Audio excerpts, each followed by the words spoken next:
aoka zava-tsara aloha izahay a dia nanomboka tamin'ny 2024 dia niteny foana hoe tsy maintsy dia mety fifidianana ary izahay dia nakasitraka fifidianana foana fa tsy nisy an'izay tadiny ny olona sy ny tany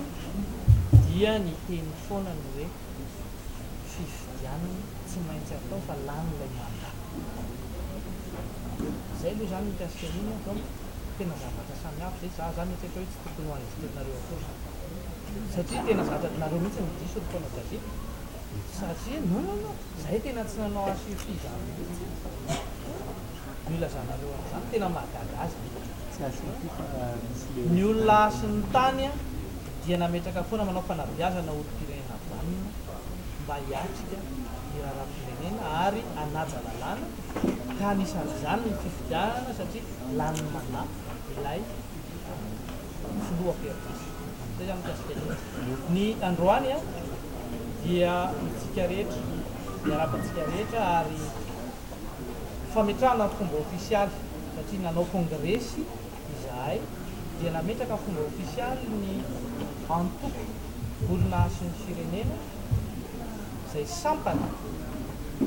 sehatra ny ara-politika ao amin'ny olona sy ny tany dia io antoko io zany no napetraky ny kongresy nasionaly zay nandraisan'ny solotena isaky ny distrika anjara teto Antananarivo androany faefatra amby roapolo ny volana septambra valopolo sy roa eo anatrehan'izay dia ny olona sy ny firenena dia mametraka ny hoe tsy maintsy matianina politika no hifantanana ny firenena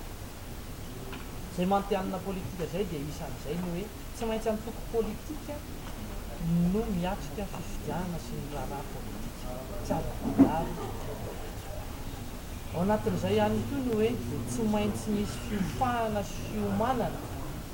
makitra ny zany hitantana firenena izany noho izany a dia ireo no isany ny safidiananay ny candidat zay toananay a dia Andriamatoa Olivier Mahafaly Solovasana satria dia fantatsika rehetra fa hatrany amin'ny fiofanana fianarana zay natao dia fitantanana raharaha-panjakana ny andraikitra rehetrarehetra ny sahaniny dia andraikitra teo amin'ny fitantanana firenena isanambara tonga tena miainga hatrany amin'ny distrika chef distrika hatrany amin'ny faritra lasa ministre ny atitany lasa prime ministre zany a dia le hoe efa voasedra tao anatin'ny fitantanana nanana an'izay expérience izay ilay candidat